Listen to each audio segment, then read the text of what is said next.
Subscribe करें और bell दबाएं ताकि कोई खबर रह न जाए।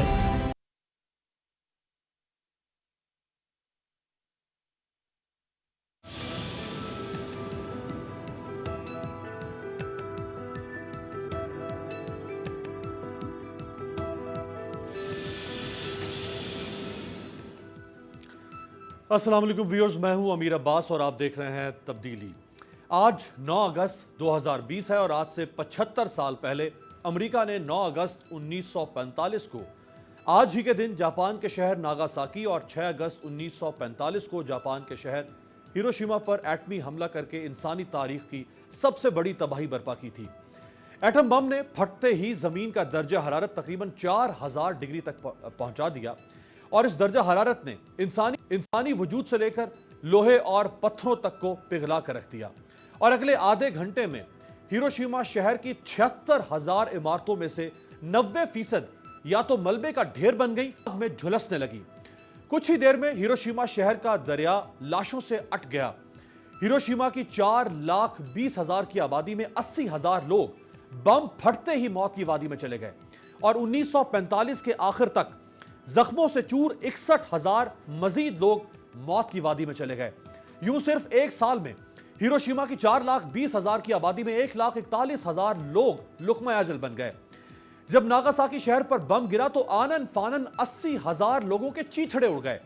मुख्तलिफ तारीखी हवालों के मुताबिक हिरोशिमा और नागासाकी पर बम हमलों में 3.5 लाख से जायद लोग लुक़्मा अजल बने, जबकि एटमी हमलों के असरात से मरने वाले जापानियों की तादाद 4.5 लाख थी। जापानी कौम इस खौफ से सहम सहम कर अपना ही खून चाट रही थी कि कहीं हिरोशिमा और नागासाकी के बाद अगला हमला टोक्यो शहर पर ना हो जाए।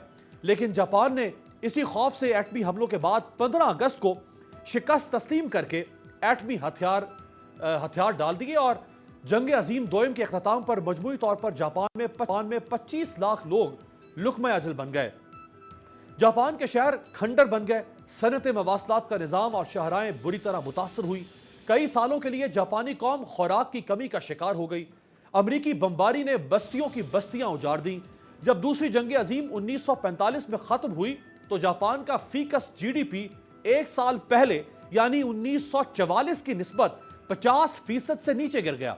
दुनिया की मशहूर तरीन कारें बनाने वाली जापानी कंपनी टोयोटा 1949 में दिवालिया हो गई और उस वक्त कोई सोच भी नहीं सकता था कि एक दिन यही तबाह बर्बाद कौम खंडरात से निकलकर सनती इनकलाब में दुनिया पर छा जाएगी।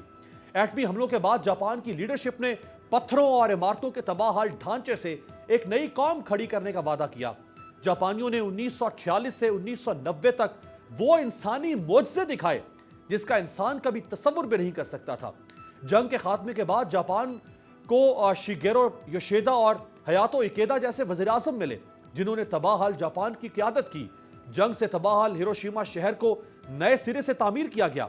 जापान के पास अपनी सनतों को चलाने के लिए रॉ मटेरियल यानी खाम माल तक नहीं था, लेकिन उस कौम ने हार न मानी और जापानियों ने अमरीकी और बरतानवी फौजियों के इस्तेमाल शुदा टिन के खाली डब्बों को अपनी सनतों का खाम माल बना दिया।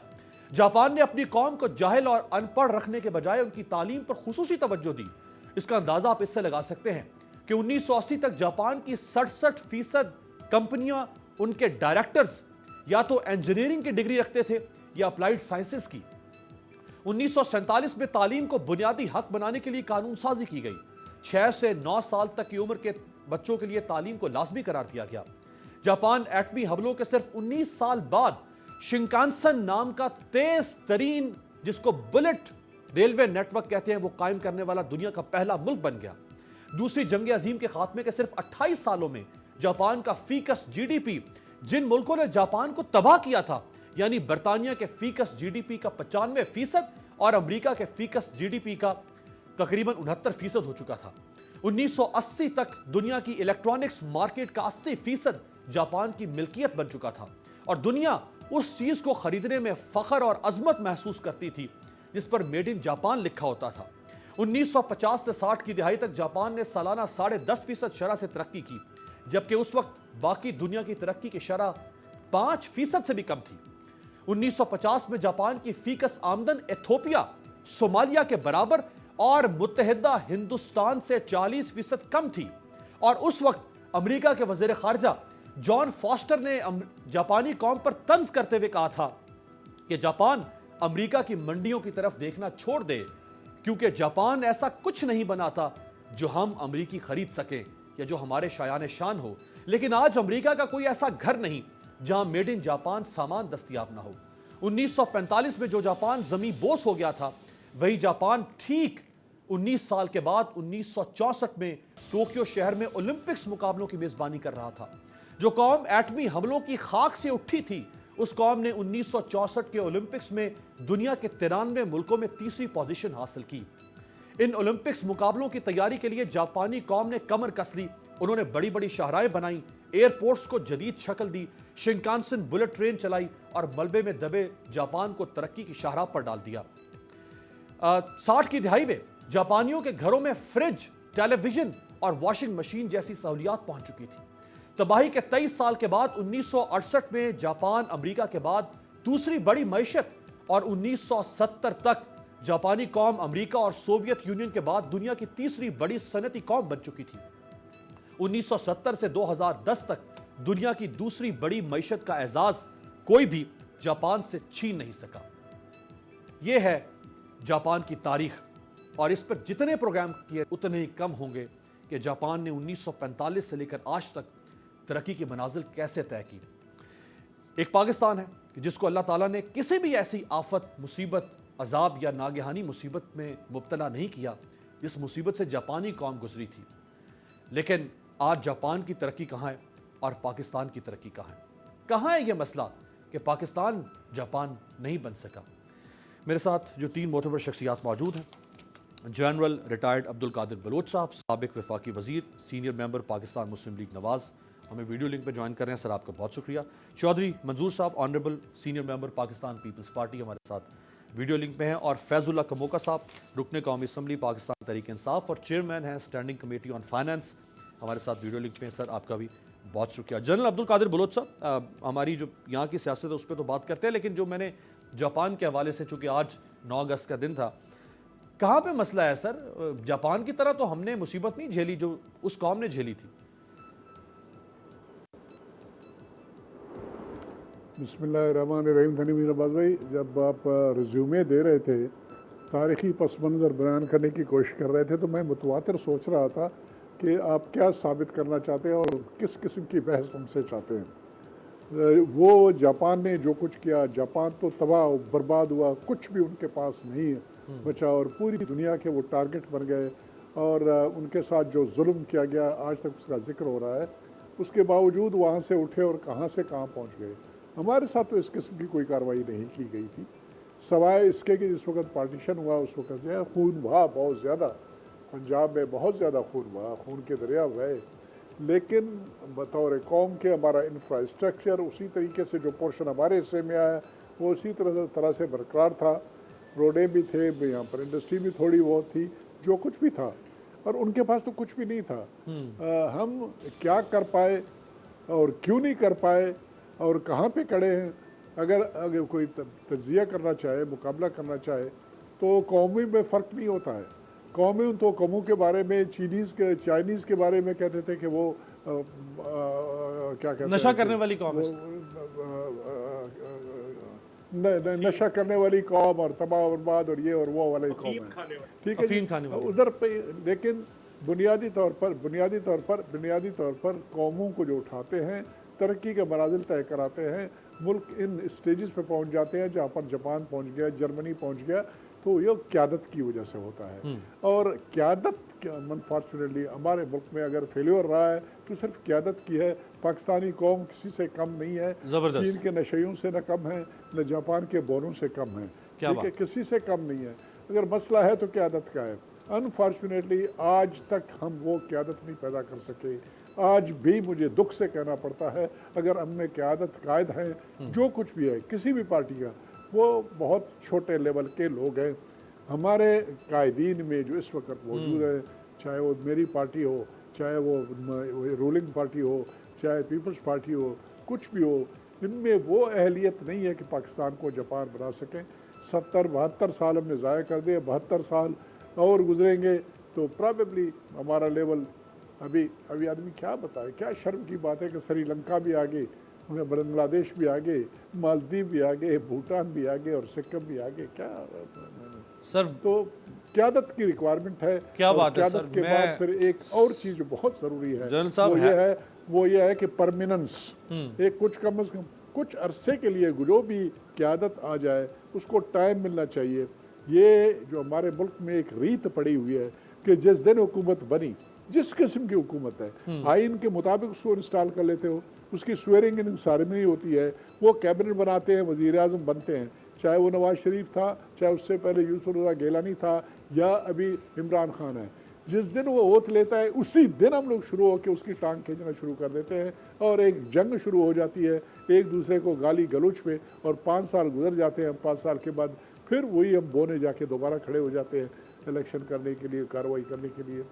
ये एक ऐसी चीज़ है जिसके बारे में मेरे ख्याल में राइट, पूरी कौम को ये तो आप सोचने हमारी की जरूरत है। कॉन्टेम्पररी पॉलिटिक्स की हम तरफ soul आपने इशारा searching कर दिया, करें और ये बात इस पे तो जारी बात है आगे चल के बात करेंगे, चूंकि एपीसी के मौजू पे भी हमने बात करनी है। लेकिन मैं कह रहा हूँ कि सर हम अपने तरह भाई सोल सर्चिंग करें और ये मालूम करें कि, और ये मान ले कि हम इस काबिल नहीं हैं, अभी इतनी क़यादत हमारी नहीं आई है, हमें नई क़यादत की ज़रूरत है, मुखलिस क़यादत की ज़रूरत है और मुल्क को उठाने वाली क़यादत की जनरल साहब, जो मुल्क को सर ऊंचाइयों को पहुंचाएं जहाँ पर जापान हो। जी sir, hats off to you. जिसे कहते हैं ना, truthfulness is the prerequisite of human virtues, कि हर इंसानी भलाई और नेकी की बुनियाद सच्चाई है। आपने जो एक एतराफ़ किया कि हाँ हमारे यहाँ लीडरशिप का फेलियर रहा है, जिसका हम एतराफ़ भी नहीं कर पाते हैं।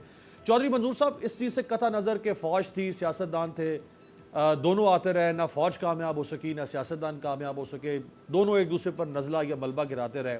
लेकिन आज हमारी नौजवान नस्ल को देखना तो चाहिए कि आज हम कहाँ खड़े हुए हैं और जापान कहाँ पहुँच गया। सर बहुत शुक्रिया। पहले तो देखना पड़ेगा कि जापान कैसे पहुंचा है। जापान पहले भी एक बहुत बड़ी ताकत थी, उन्होंने हजारों साल चीनियों को मारा है, आपके सामने है।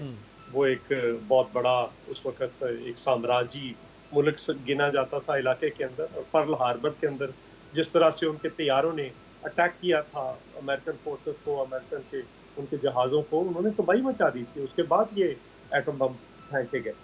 लेकिन एक दो बुनियादी चीज़ों को देखना पड़ेगा। नंबर 1, उसके बाद उनका कोई डिफेंस बजट नहीं था। एक तो ये चीज़ ध्यान में रखें। दूसरा, उन्होंने एजुकेशन के अंदर उससे पहले भी और बाद में भी, इवन चाइना ने भी अभी अगर देखें तो जो टेक्नोलॉजी की एजुकेशन थी, टेक्निकल एजुकेशन, उस पे लेकर गए। आपके मैट्रिक एफए बीए एमए करके लोग जाहिल फिर रहे हैं, कोई काम नहीं है, क्या करेंगे। सो जो टेक्नोलॉजी की एजुकेशन या जिस लोगों ने हासिल की है, चाइना के अंदर मैं गया हूँ, उन्होंने कहा जी कि मैट्रिक के बाद उनकी सेग्रीगेशन हो जाती है, अलग-अलग हो जाते हैं। जो लोग बहुत आला तालीम का हामिल होते हैं, अच्छे होते हैं, उनको जहाँ पे जाना चाहें, जिस एजुकेशन इदारे में जाना चाहें, वहाँ भेज दिया जाता है। बाकी सारों को कोई मैट्रिक ऐसा नहीं कराया जाता। सबको टेक्नोलॉजिकल जो इस वक्त की मॉडर्न टेक्नोलॉजी उसकी तालीम दी जाती है और उसके बाद वो फैक्ट्रियों में चले जाते हैं। सो दूसरी बुनियादी बात जहाँ पे जनरल साहब मौजूद है, दूसरी आलमी जंग जहाँ पे मुल्कों की जंग थी, वहाँ पे 4 बड़े जनरलों की भी जंग थी, जिसमें general Montgomery, general Rommel, general रायकॉफ रशियन जनरल, और जनरल मैकार्थर जो अमेरिकी जनरल था इस खिते के अंदर।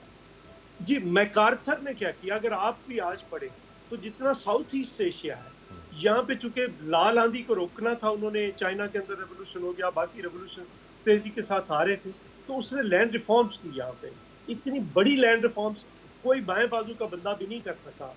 किसी मुल्क का हुक्मरान 2.5 एकड़ पर फैमिली पे उसने लैंड रिफॉर्म्स कर दी। तो उसके बाद जाहिरी तौर पर इसका मतलब एग्रीकल्चर पे तो गुजारा ना रह गया लोगों, तो उन्होंने टेक्निकल एजुकेशन की तरफ, बाकी चीज़ों की तरफ गए। तो जापान आज भी अगर वापस आ रहा है, जहाज बनाने के अंदर आ रहा है, तो जापान का आज भी जो इंजन बनाने की सलाहियत है या बाकी जो सलाहियत है, वो दुनिया से आज भी आगे खड़ी है। जर्मन और जापान है तो उस हवाले से अगर आप देखें तो वो बहुत आगे खड़े हैं टेक्नोलॉजिकली।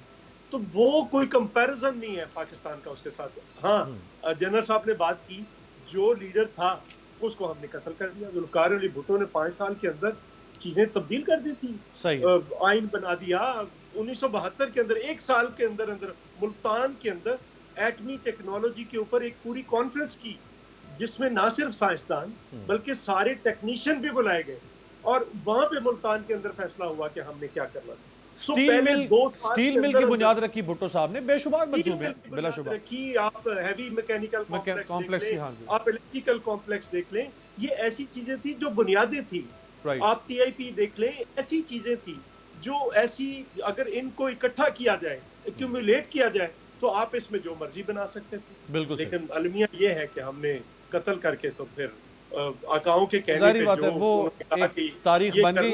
اب ذرا موجودہ حکومت جس کے کندھوں پر بوجھ ہے، ذرا ان سے بھی بات کر لیتے ہیں. کموکا صاحب، آج عمران خان صاحب تو یہی نقشہ کھینچ کر اقتدار میں آئے تھے کہ جی پاکستان کا حال تو تباہ و بربادی سے بھی بدتر کر دیا ہے نون لیگ اور پیپلز پارٹی نے اور ان کی باریوں نے، لہٰذا مجھے ووٹ دیں. تو میں پاکستان کو اسکینڈینیوین کنٹریز کی طرح اور جاپان اور ان ملکوں کی مثال دیا کرتے تھے وہ. تو ہم نے بھی اسی سے پروگرام شروع کیا ہے. تو پھر وہ کدھر ہے 2 سال میں جو عمران خان صاحب نے لیڈرشپ دکھانی تھی، وہ کہاں ہے سر؟ بسم اللہ الرحمن الرحیم. تھینک یو ویری مچ امیر عباس بھائی. جنرل صاحب بھی میرے سینئر بھائی ہیں، اور اسی طرح سے چودھری منظور صاحب بھی میرے سینئر بھائی ہیں. تو میں بھی اس کے اوپر بات کرنا چاہوں گا. ایسی بات نہیں ہے. پاکستانی قوم نے جب یہ ملک حاصل کیا تھا تو لاکھوں کی تعداد میں لوگوں نے اپنی جانوں کی قربانیاں دی تھیں. ہم نے، ہمارے آباء و اجداد نے اپنے گھر بار چھوڑے، عزتوں کی قربانیاں دیں. ایک آگ اور خون کا دریا تھا جو پار کر کے ہم نے یہ ملک حاصل کیا. تو میں جنرل صاحب کے ساتھ جانا چاہوں گا. انفارچونیٹلی اس طرح سے قیادت نہیں ملی پچھلے 70-72 سالوں میں جو اس ملک کو اس طریقے سے لے کے چلتی جس کا خواب علامہ اقبال نے دیکھا اور جس کی تعبیر کے لیے کوشش قائد اعظم محمد علی جناح نے شروع کی تھی. تو میں پوری ایمانداری سے کہہ رہا ہوں، کوئی بائسنس نہیں ہے. نہیں کموکا صاحب قطع گرامی کی معذرت، میں چلیں کسی اور کا نام نہیں لیتا، باقی سارے متنازع جو کہ بھٹو صاحب کا نام لیا چودھری صاحب نے، تو اس میں تو کوئی شک نہیں کہ بھٹو صاحب کے دور میں ایسے بہت سارے انیشیٹیوز لیے گئے تھے، پھر ان کا اقتدار ختم ہو گیا. میری بات مکمل نہیں ہونے دی. اس میں کوئی شک نہیں ہے، بہت سارے اچھے کام بھی ہوئے بھٹو صاحب کے دور میں، لیکن کچھ ایسی چیزیں بھی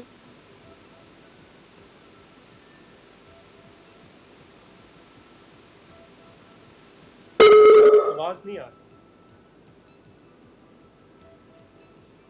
اچھا لائن میرا خیال ہے ڈراپ ہو رہی ہے، دوبارہ سے کنیکٹ کریں. جنرل صاحب، ہمارے ہاں یہ بھی ایک کانسیپٹ ہے کہ جی چونکہ حکومتیں بار بار تبدیل ہوتی رہی ہیں، 90 کی دہائی میں ہم نے دیکھا کہ ہر 2 سال 2.5 سال کے بعد حکومت تبدیل ہو رہی ہے. یہ اب ایک تسلسل ہے جو پچھلے ہم دیکھ سکتے ہیں 16 سال سے کہ جو یہ چوتھی حکومت ہے جو اب دیکھتے ہیں 5 سال اپنے پورے کرتی ہے یا نہیں کرتی 2002 سے لے کے اب تک. لیکن جاپان نے اس کانسیپٹ کو بھی تبدیل کر کے رکھ دیا. جاپان میں آج سے 2 سال پہلے تک 30 سالوں میں 19 وزیر اعظم تبدیل ہوئے، لیکن اس کی ترقی رکی نہیں. انہوں نے یہ کانسیپٹ دیا کہ بھائی عزت جو ہے وہ ووٹر کو دو، ووٹ کو عزت نہیں دو، ووٹر کو دو گے عزت تو ہر سال کے بعد بھی وزیر اعظم بدل جائے گا تو جاپان جاپانی رہے گا. ہمارے ہاں تو ووٹ کو عزت مانگی گئی ہمیشہ. دیکھیں جی، بات یہ ہے کہ جہاں تک مسئلہ جاپان کی جب ترقی کی بات کی، بنیادی طور پر ان کی اچیومنٹس جو ہے نا وہ اکانومی کے سائڈ پہ ہیں. معیشت ہے، معیشت کے معاملے میں وہ بہت آگے نکل گئے. دنیا کی سپر پاورز سے وہ جو ہے نا پینگیں بڑھانے لگے ہیں، اس کے برابر آ چکے ہیں. وہ معیشت کو انہوں نے سیاست سے ٹوٹلی علیحدہ کیا ہوا ہے. کوئی بھی وزیر اعظم آ جائے، جہاں تک ان کے معاشی لائنز کا تعلق ہے، جو رستے انہوں نے اپنے لیے طے کیے ہیں، جو زاویے انہوں نے اپنے بنائے ہوئے ہیں، اس میں کسی قسم کی کوئی تبدیلی کوئی وزیر اعظم جو آتا ہے وہ نہیں لاتا ہے. وہ اسی طرح سے جاری رہتا ہے. انفارچونیٹلی ہمارے ملک میں اس قسم کی کوئی کارروائی نہیں کی گئی ہے. ہمارے نیشنل انٹرسٹ کو آج تک ہم لوگوں نے ڈیفائن نہیں کیا ہے. یہاں تک کہ ہمارے فارن افیئرز میں ابھی 2 دن پہلے ایک نئی کنٹروورسی پیدا ہو گئی. فارن منسٹر صاحب نے ایک سٹیٹمنٹ دے دیا اور اس کے سٹیٹمنٹ کے بعد اس کے اگینسٹ سٹیٹمنٹ آنے شروع ہو گئے اور یہ کارروائیاں شروع ہو گئی. اسی طرح سے مختلف ممالک کے ساتھ جو تعلقات ہوتے ہیں، ہمارا نیوکلیئر پروگرام ہے، ہماری جہاں تک معیشت کا تعلق ہے، ہماری کرنسی کا تعلق ہے، یہ وہ چیزیں ہیں جہاں پر 5, 6, 7, 8, 10 सब्जेक्ट इस किस्म के हों जो कि आपके नेशनल इंटरेस्ट हों, जिसके बारे में आइनी तहफ़्फ़ुज़ हो और जिसमें कोई पार्टी किसी किस्म की कोई तब्दीली न ला सके। उसमें तमाम की तमाम, जिस तरह हमारी कश्मीर पॉलिसी है कि सब के सब उस पर मुत्तफ़िक़ हैं, ऐसी अगर इत्तेफाक पैदा की जाए फिर जाके मुल्क तरक्की करते हैं। हमारे मुल्क में जहाँ तक परमानेंस का ताल्लुक है, मार्शल लॉज में अयूब खान को 10-11 साल मिले, ज़ियाउल हक को 10-11 साल मिले, परवेज़ मुशर्रफ को 8-9 साल मिले, भुट्टो साहब को 5 साल मिले। अभी ये पिछली जो 2-3 हुकूमतें हुई हैं सबको 5-5 साल मिले हैं। कोई ऐसी बात नहीं है कि टाइम कम हुआ है, लेकिन बदकिस्मती हमारी यह है कि उस स्टेचर के लोग नहीं आए, वो ऑनेस्टी नहीं आई। अनफॉर्चुनेटली आज हम जिस किस्म की कोई कार्रवाई चाहे हुकूमती सतह पे होती है या इनफरादी सतह पे, सबसे पहली बात जो हम देखते हैं, अगर कोई प्रोजेक्ट हम लोगों ने करना है या कोई कदम उठाना है, सबसे पहले मेरी नज़र इस बात पे होती है कि मेरे ज़ात को इससे क्या फ़ायदा है। जब ज़ात आ जाए वहाँ पर फिर मुल्क पीछे रह जाएगा। ये आपने जो आप फिर लीडरशिप की बात आप कर रहे हैं, ये लीडरशिप का सवाल ज़रा मैं चौधरी साहब के पास लेके जाऊँगा। चौधरी साहब बड़े वेटरन पॉलिटिशियन हैं। चौधरी साहब, जो ये बार बार लीडरशिप की तरफ आ रहे हैं जनरल साहब, तो लीडरशिप के तो देखिए चौधरी साहब के जी मैं चौधरी साहब के बात के ऊपर एक छोटा सा कमेंट करना चाहूँगा, चौधरी साहब नाराज़ ना हो जाए। भुट्टो साहब की मैं भी बहुत ज़्यादा कदर करता हूँ, बहुत ज़्यादा जीनियस थे, बहुत पढ़े लिखे आदमी थे, आलमी लेवल का उनका सोच था, लेकिन फिर उसके बारे में भी क्वेश्चन मार्क हैं। नेशनलाइजेशन की जो उन्होंने पॉलिसी की, हर चीज़ को नेशनलाइज करके और उस तरीके से वो जो सोशलिस्ट निज़ाम लाना चाहते थे, दुनिया में वो निज़ाम आज पूरी दुनिया में नाकाम हो चुका है। तो उन्होंने उस डगर पे चीज़ों को डाल दिया, वहाँ पर मसले पैदा हो गए। और बेनज़ीर साहबा जब आई, शहीद बेनज़ीर साहबा, उन्होंने खुद अपने वालिद के उठाए हुए कदम पे उन्होंने रिवर्सल लगा दी और वापसी उसमें तब्दीली लाई। बिल्कुल ठीक। भुट्टो साहब ने न्यूक्लियर रेस में हम लोगों को डाल दिया और बहुत बड़ा पैसा जो है ना हमारा उस तरफ जाने लगा। ये भी बेशुमार ऐसी चीज़ें हैं जिसके ऊपर बात हो सकती है। राइट, ठीक है। वो अपना एक अपनी जगह पे हिस्ट्री की कुछ पॉजिटिव चीज़ें भी हैं, कुछ नेगेटिव चीज़ें भी हैं। चौधरी साहब, जो लीडरशिप की बात है, लीडरशिप कहाँ से आए?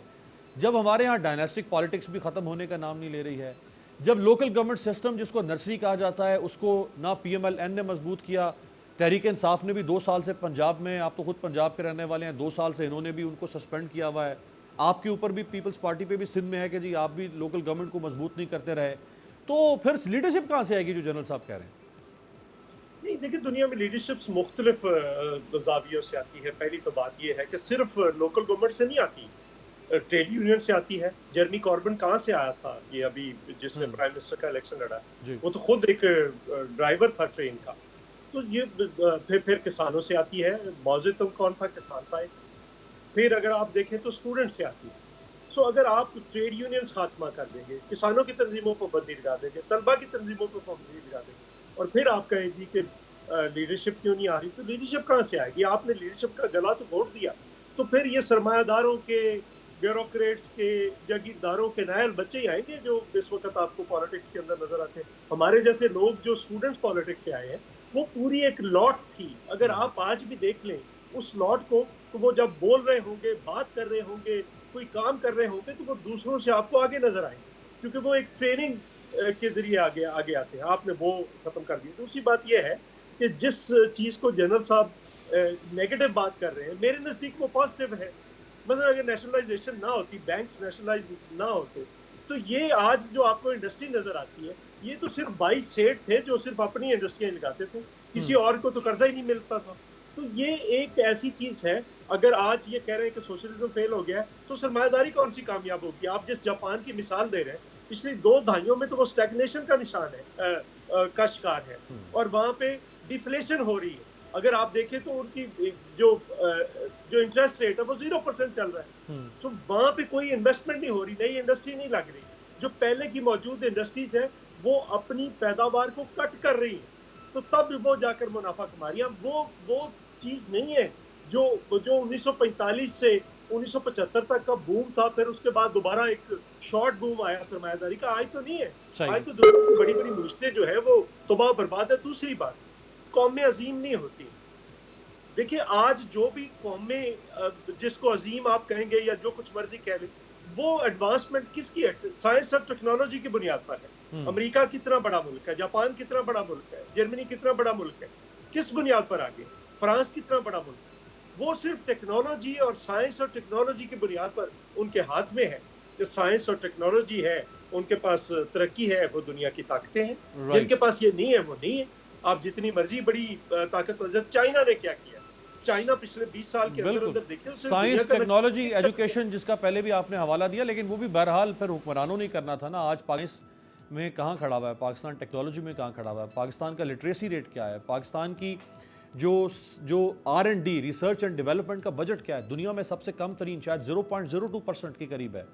दुनिया में ये 4% से भी ज़्यादा जा चुका हुआ है तरक्की याफ्ता मुल्कों में। ये किसने बढ़ाना था? बहरहाल कहीं ना कहीं सवाल तो हुक्मरानों से बनता है। एक ब्रेक लेते हैं, ब्रेक के बाद रिकनेक्ट शायद हो चुकी है कि मौका साहब, उनसे बात करते हैं। ऑल पार्टीज़ कॉन्फ्रेंस की हतमी डेट अभी तक सामने नहीं आ पा रही है, हुकूमत की क्या हिकमत अमली हो?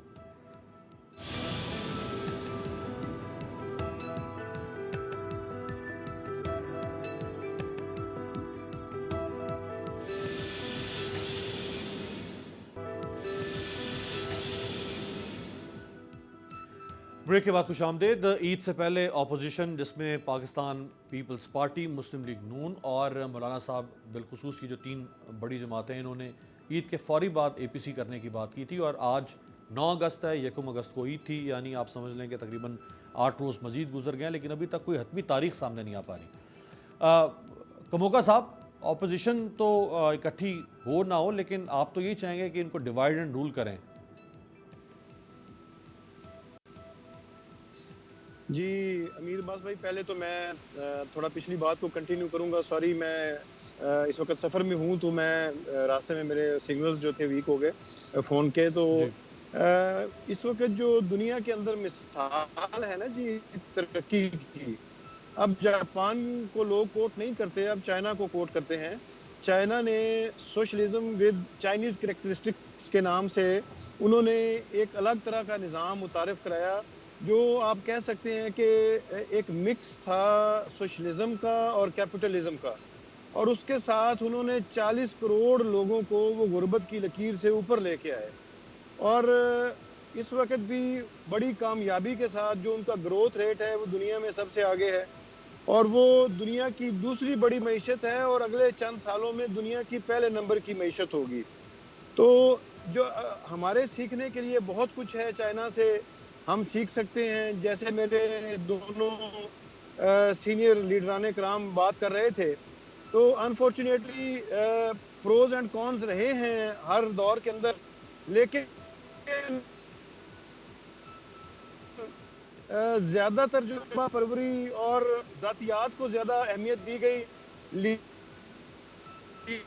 जो हैं इसके साथ अपनी मोहब्बत का या इस मुल्क के साथ वफादारी या वो साथ नहीं निभाया, जैसे दूसरी कौमें या जैसे दूसरे लीडर्स ने अपनी कौमों के साथ अपनी वफादारी निभाई है। तो मैं बिल्कुल बायस नहीं हूँ, ईमानदारी से कह रहा हूँ। मैं खुद पीपल्स पार्टी में रहा हूँ। पीपल्स पार्टी में मैं जुल्फकार अली भुट्टो के फलसफे को पढ़ के समझ के मैं पीपल्स पार्टी में आया था। लेकिन इस वक्त जो आज की हमारी जितनी भी क़यादतें हैं, इमरान खान साहब इस पोजीशन में हैं, उनकी इंटेग्रिटी पे, उनकी ईमानदारी पे कोई बंदा उंगली नहीं उठा सकता। ठीक हो गया, यानी इस मौजू के आप समझते हैं कि इमरान खान पाकिस्तान को जापान की तरह तरक्की दिलवा सकते हैं? अब आगे जरा जापान की तरह। अच्छा जी, APC की मैं बात कर लूँ, जापान की तरह का तो मुझे पता नहीं है, लेकिन इंशाअल्लाह ताला इस पाकिस्तान को बहरानों से निकालेंगे, इस मुल्क और कौम को इंशाअल्लाह ताला खुशहाली के रास्ते पे जरूर डालेंगे, ये मैं आपको गारंटी के साथ कहता हूँ। अच्छा, अगली बात आ गई APC के हवाले से आपने बात की है, तो जो इनके आपस के हालात हैं वो आपने खुद देख लिया। मौलाना फजलुर रहमान साहब वो लीड कर रहे थे और उन्होंने फुटबॉल की तरह बनाया हुआ था, इधर से किक लग रही है तो वो उधर जा रहे हैं, उधर से किक लग रही है तो इधर जा रहे हैं। रायविंड और बिलावल हाउस के दरमियान वो फुटबॉल बन के रह गया और आप आखिर में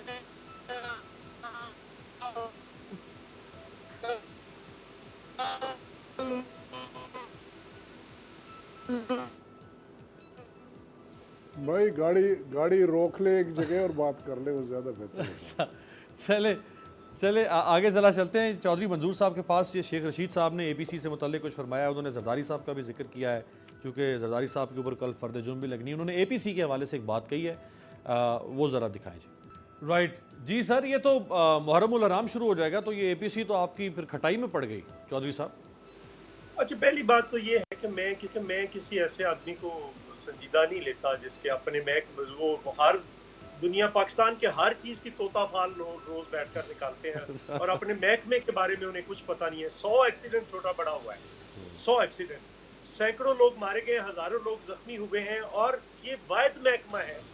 جب یہ تشریف لائے تھے 2 سال پہلے تو 27 ارب کا لاس تھا, اب آج 58 ارب روپے کا لاس ہے, یعنی ڈبل سے بھی زیادہ. اگر کسی نے لاس کیا تو وہ ریلوے ہے, شیخ رشید صاحب ہے, اور وہ ہر چیز پہ اپنا نقطہ نظر فرماتے ہیں. دوسری بات یہ ہے کہ بالکل ہم کوئی ایک جماعت نہیں ہے کہ ایک طرح سے سوچیں. نون لیگ علیحدہ, جماعت عام علیحدہ ہے, مولانا فضل الرحمان علیحدہ ہے, باقی سارے علیحدہ علیحدہ عام جماعتیں. ہم کوشش کر رہے ہیں اور امید ہے کہ جلدی ہو جائے گا, ایک پلیٹ فارم پہ اکٹھے ہو کر ایک ایجنڈے پہ ہم آ جائیں. لیکن کیا جو حکومتی اتحاد ہے اس کے اندر پرابلمس نہیں ہے؟ کیا مینگل صاحب علیحدہ نہیں ہوئے؟ کیا اس وقت کاف لیگ کیا کہہ رہی ہے, ایم کیو ایم کیا کہہ رہی ہے, یہ جو ایون جو سب سے کمزور پارٹی ہے ان کی جو بلوچستان سے باپ, وہ کیا کہہ رہی ہے, باقی جماعتیں کیا کہہ رہی ہیں, ان کے اپنے ممبرز کیا کہہ رہے ہیں. کموکا صاحب کے شہر سے ہمارے ان کی طرح وہ بھی سابق پیپلز پارٹی میں رہے ہیں, روز اٹھ کر راجہ ریاض صاحب کرتے ہیں. راجہ ریاض صاحب وہ کیا کہہ رہے ہیں, بیک بینچرز کیا کہہ رہے ہیں, ذرا دیکھیں تو صحیح. اور ساری تخیلاتی باتیں ہیں. یہ بھی ایک تخیلاتی بات ہے کہ عمران خان کی انٹیگریٹی پہ کوئی بات نہیں. آپ ذرا یہ کھلنے دیں نا کیس, یہ کیوں نہیں کیس ہونے دیتے یہ فارن فنڈنگ والا, آپ کو ساری چیزیں سامنے آ جائیں گی. جیسے یہ آپ 10 ارب درخت لگانے ہیں, اگر آج 3 سال ان کے ہیں, ٹھیک ہے, 10 ارب کا جو 100 کروڑ کا ایک ارب ہوتا ہے نا 100 کروڑ کا جی, تو 10 سے ضرب دیں تو 1000 نا کروڑ ہو گیا. اب 1000 دن ان کے پاس ہے, اگر روز کا 1 کروڑ درخت لگائیں پھر یہ جا کر 10 ارب درخت پورے ہوتے ہیں. صحیح ہے. تو یہ ساری تخیلاتی باتیں ہیں جس طرح سے باقی تخیلاتی باتیں. ایک بات میں نے کر دی, بھٹو صاحب سے اختلاف جس کا مرضی ہے کر لیں, وہ ان کی کمزوریاں بھی ہوں گی, ساری چیزیں ہوں گی. بھٹو صاحب جہاں پہ رہے انہوں نے نقش چھوڑے. بھٹو صاحب چند مہینے سائنس اینڈ ٹیکنالوجی کے وزیر رہے تھے ایوبی دور میں, انہوں نے ایک اسکالرشپ دیا تھا جس کے اوپر یہ ڈاکٹر قدیر اور ڈاکٹر منیر خان اور باقی لوگ باہر پڑھنے گئے تھے اس اسکالرشپ پہ, سائنس کے اوپر, سائنس اور ٹیکنالوجی کے اوپر. بھٹو صاحب چند مہینے واپڈا کے منسٹر رہے, اور یہ اسکارپ ٹیوبل جو آج جس کے ذریعے سے لاکھوں ایکڑ اراضی کو آپ نے قابل کاشت بنایا, وہ انہوں نے پالیسی دی. سو وہ جہاں پہ رہے. میں تو جب پیپلز پارٹی کا دور تھا میں نے کوشش کی, مجھے بھٹو صاحب کی نوٹنگ نہیں دی فارن منسٹری میں, ورنہ میں تو ان کی نوٹنگ پہ ایک کتاب لانا چاہ رہا تھا. جو انہوں نے نوٹنگ دی ہے اس کے اوپر, جس طرح سے انہوں نے فارن پالیسی کے اندر تبدیلی کی. 2 چیزیں تو خیر میری معلومات میں بھی نہیں تھی, اور یہ بہت سارے لوگ نہیں جانتے ہوں گے جو آپ نے بتائی ہیں. سنگل ڈائمینشنل فارن پالیسی تھی نا ہماری, تو وہ بھٹو صاحب نے اس کو ملٹی ڈائمینشنل کر کے اور ایک اسلامک بلاک بنا کر آپ اور ذرا دوسری اسلامی سربراہی کانفرنس کو دیکھ لیں. وہ مائل سٹون تھا, اور اس کے سارے بندے قتل کر دیے گئے, بالکل سارے لیڈر قتل کر دیے گئے. یہ محض اتفاق نہیں ہو سکتا. جی بالکل صحیح ہے, بالکل صحیح فرما رہے ہیں. یہ بھی اپنی جگہ پہ تاریخی حقیقت ہے. وہ شاہ فیصل ہوں, جتنے بھی اس وقت آئے تھے, لاہور میں ہوئی تھی کانفرنس, اب تقریباً اس وقت نہیں ہے دنیا میں, قتل ہوئے. جنرل صاحب, سر ابھی یہ جو اے پی سی ہے, یہ سیدھا سا اگر اس کو عام لفظوں میں ہم اس کو اے پی سی نہ کہ عام لفظوں میں گئے تو اس کا مطلب ہے کہ جو اپوزیشن جو ہے وہ عمران خان صاحب کو نکالنا چاہتی ہے کہ عمران خان وزیر اعظم نہ رہے. آپ خود پہلے ایک اصول رکھ رہے تھے کہ یہ ہمارے ہاں بار بار پرماننس نہیں ہے, بار بار حکومتوں کو ہٹا دیا جانا, تو یہ پھر آپ کی پارٹی کیا کر رہی ہے سر؟ یہ تو اس پرماننس کے اصول کے خلاف کام کر رہی ہے. امیر بالکل آپ نے صحیح کہا, اس پر مجھے آرگومنٹ اپنا دینا چاہیے, کیونکہ میں نے کہا کہ پرماننسی نہیں ہوتی ہے, پہلے دن سے ٹانگ کھینچنے کی کارروائی ہوتی ہے, لیکن اس کا مقصد ہرگز یہ نہیں ہے کہ اگر کوئی قیادت اس قابل نہیں ہے کہ ملکی مسائل کو حل کر سکے اور ملک کو نیچے کی طرف لے جائے اور کھڈے میں ڈالنے کا سما پیدا ہو جائے, ہر چیز تباہی کی طرف چلا جائے, اس کے باوجود آپ خاموشی اختیار کریں اور 5 سال کا انتظار کریں, وہ بھی کوئی عقل مندی کی بات نہیں ہے. بات آئی اے پی سی کی کہ اے پی سی میں ڈیلے کیوں ہو رہا ہے. اب ہمیں یہ دیکھنا چاہیے کہ یہ جو اے پی سی بلایا جانا ہے, اس سے کیا امیدیں وابستہ کیے ہوئے ہیں آپ لوگ, آپ کیا ایکسپیکٹ کر رہے ہیں؟ पूरी की पूरी कौम इस APC से एक्सपेक्ट कर रही है कि ये कोई लाए अमल बनाएंगे इस किस्म का जिससे इस हुकूमत से निजात हासिल करने की कोशिश की जाएगी। इस APC का नतीजा एक तहरीक की सूरत में निकलेगा, उस तहरीक का नतीजा इस हुकूमत के आउस्टर पे निकलेगा। तो इसमें डेलिब्रेशन की ज़रूरत है, सोचने की ज़रूरत है, इसके प्रोज और कॉन्स देखने की ज़रूरत है। इस वक्त कोरोना की एक मुसीबत आई हुई है, मईशत के बड़े बड़े प्रॉब्लम्स हैं, FATF का आपका बड़ा मसला आगे सामने आया हुआ है और बेशुमार चीज़ें हैं। ये वो तमाम चीज़ें हैं जिनकी तरफ गौर व फिक्र करने की ज़रूरत है। हर पार्टी अपने तौर पर लगी हुई है, अपनी अपनी मीटिंगें बुला रही हैं, इनपुट ले रहे हैं और इसके बाद मुहर्रम को इतनी बात नहीं है, मुहर्रम इतना दूर नहीं है और न इतनी जल्दी करने की ज़रूरत है। तो एक सोच समझ के कोई ऐसा कॉन्फ्रेंस करे जिसके नतीजे के तौर पर जो लाया अमल तय किया जाए वो अच्छा जनरल साहब सर कथा कलामी की माजरत, देखिए आपने कहा, आपने सही डिफाइन कर दिया कि APC दरअसल एक ऐसा लाए अमल तैयार करेगी जिससे इस हुकूमत से या इमरान खान साहब की नाअहली से छुटकारा मिलेगा। अच्छा फर्ज कर लें छुटकारा मिल गया, इमरान खान साहब हो सकता है कल वज़ीर आज़म नहीं रहे, व्हाट नेक्स्ट? लाए अमल तो होना चाहिए कि इमरान खान के बाद फिर मुल्क को आगे ले जाने का लाए अमल क्या है, उसके ऊपर तो बात हो नहीं रही। इमरान खान तो निकल जाएगा, फिर बाद में फिर एक फुल स्टॉप लग जाएगा, क्वेश्चन मार्क। मेरे अमीर भाई यही तो बात मैं कह रहा हूँ, उसी पॉइंट की तरफ तो मैं आ रहा हूँ कि ये ना हो कि इमरान खान को निकाल दो और उसकी जगह पर उससे भी कमजोर की आदत आ जाए। ये तो टीम वर्क कोई क्रिएट नहीं कर सका, ये कुछ नहीं बना सका, विजन इनका सामने नहीं आया, इकोनॉमी इसने कर्जे पे दे दी, ठेकेदारों को दे दिए, बाहर से लोगों को बुला के पूरी मुल्की निज़ाम को असेंबली से निकाल के, पार्लियामेंट से निकाल के बाहर सोर्स हाउस उन्होंने कर दिया। ये ना हो कि दोबारा चेंज आ जाए, वो भी इसी किस्म का हो। बिल्कुल जबरदस्त, बहुत जबरदस्त ये नुक्ता है और ये एक खुद ऑपोजिशन के लिए भी एक फूड फॉर थॉट है। एक ब्रेक लेते हैं, ब्रेक के बाद वापस आके इसी पे बात करेंगे कि इमरान खान साहब की गवर्नेंस के ऊपर बहुत सारे सवाल आते हैं, पंजाब के अंदर बहुत सारे सवाल आते हैं, लोगों के अंदर फ्रस्ट्रेशन है, हुकूमत की कारकर्दगी को बहुत अच्छी नहीं है, लेकिन व्हाट नेक्स्ट? हट गया इमरान खान, फिर क्या होगा? ब्रेक के बाद।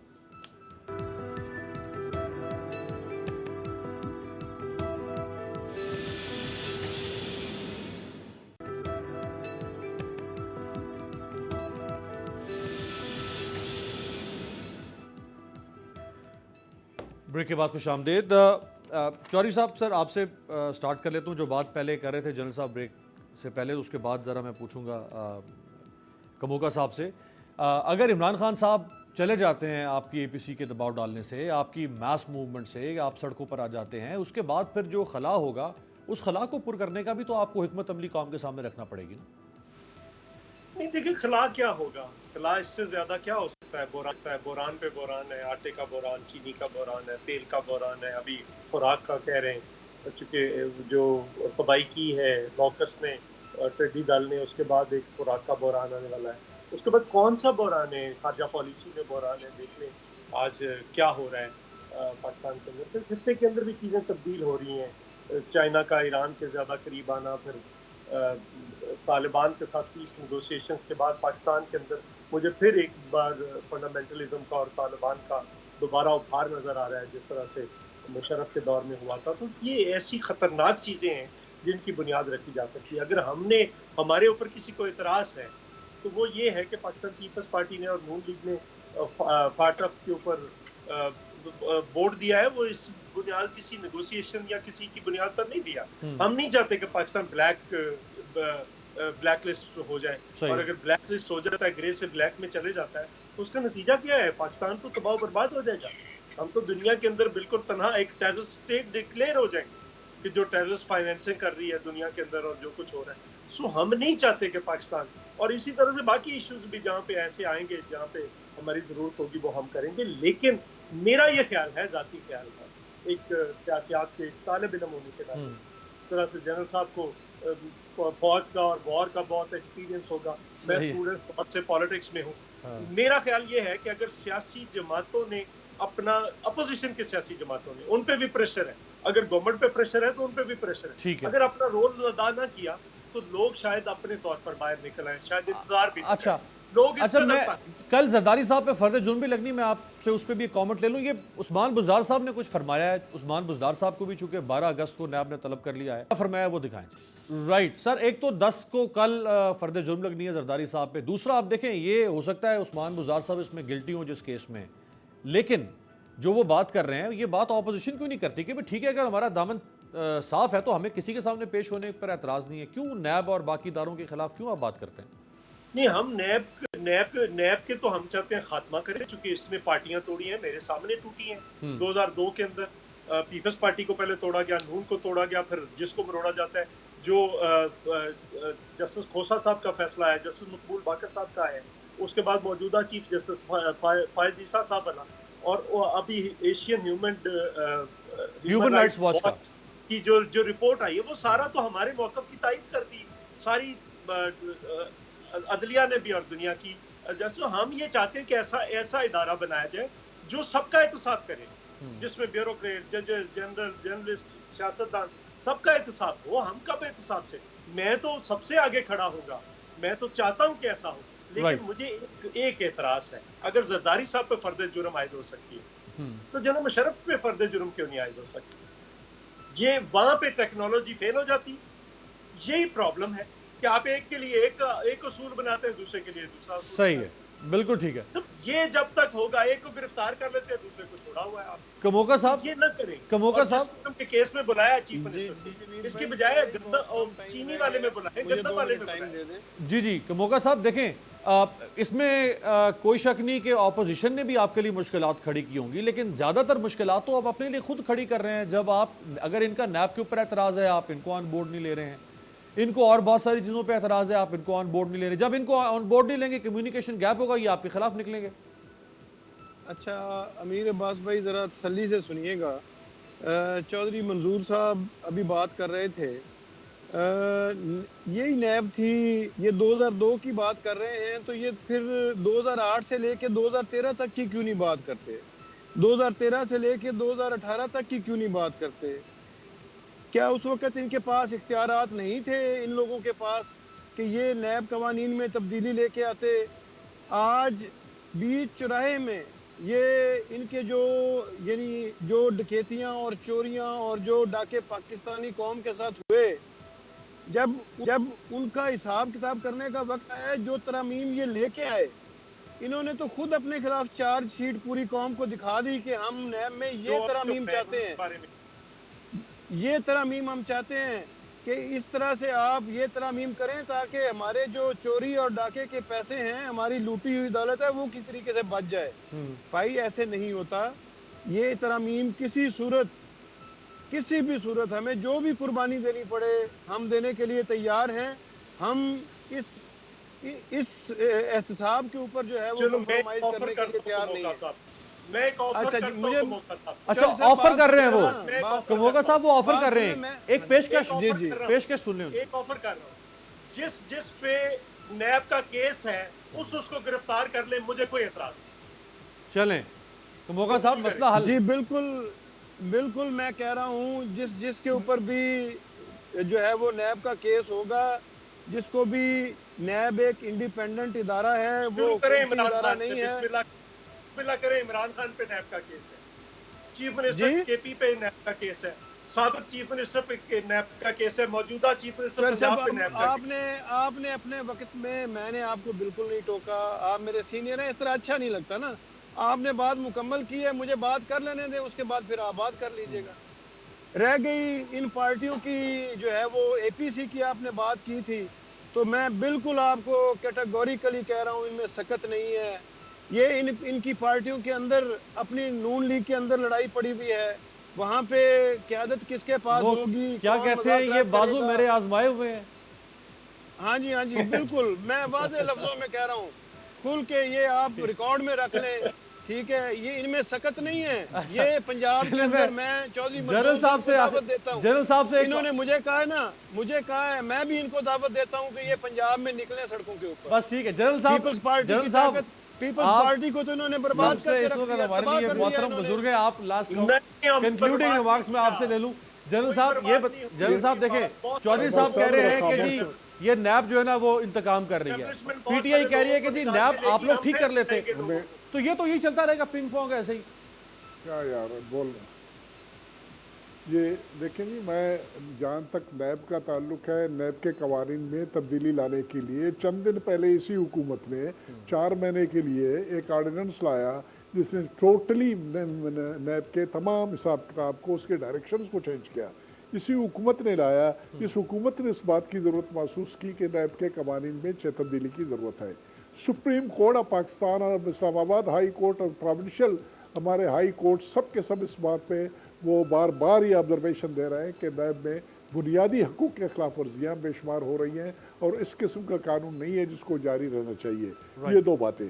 तीसरी बात जो मैं कहना चाहता हूँ वो ये है कि हम किसी सूरत में एहतसाब के ख़िलाफ़ नहीं हैं। ये हुकूमत जो है ना ये बेईमानी कर रही है, दिस इज इंटेलेक्चुअल डिसऑनेस्टी। अगर वो कहते हैं कि हम चाहते हैं कि हमें छोड़ दिया जाए, खुल के कहें कि कौन सी वो दफ़ा थी जिसकी हमने मुखालफत की। कि बिल तो हुकूमत लाया, बिल हुकूमत लाया, पार्लियामेंट में पेश किया और उस पर बाद फिर उन्होंने अपोजिशन से राय मांगी। ये बहुत अहम बात आपने की, मैं इसी पॉइंट पे करता हूं। आपने कहा कि हुकूमत इंटेलेक्चुअल डिसऑनेस्टी का मुजाहरा करी, खुल के बात कर दे कि वो कौन सी तरमीम है जिसके ऊपर एतराज़ हो रहा है या जो गलत तरमीम ये लेकर आए हैं। आप तमाम मानों का बहुत शुक्रिया। आपसे मुलाकात होगी अगले हफ्ते।